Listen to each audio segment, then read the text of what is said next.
মই এটা ভাল খবৰ এটা দিবলৈ খুজিছো।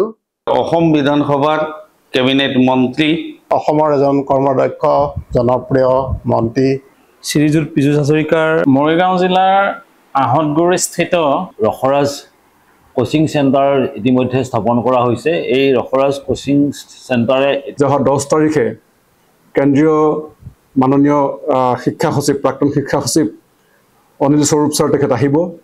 তেখেতে আহি ছাত্ৰ ছাত্ৰীসকলক লগ কৰি মত বিনিময় কৰিব। গতিকে অনিল স্বৰূপ ডাঙৰীয়াক আমাৰ ছাত্ৰ ছাত্ৰীসকলে সিদিনাখনে চোৱা বা তেওঁলোকৰ ইণ্টাৰেকশ্যন কৰা নিশ্চয় সুবিধা পাব।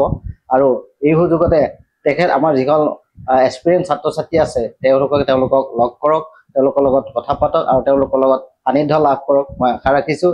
আৰু আমাৰ ল'ৰা ছোৱালীখিনি ছাত্ৰ ছাত্ৰীখিনি আমাৰ যিখিনি শিক্ষাৰ্থী সেইখিনি যাতে নিজৰ পথেৰে আগবাঢ়ি গৈ যিটো স্পীডৰ লক্ষ্য সেই লক্ষ্যত যাতে উপনীত হ'ব পাৰে। ধন্যবাদ।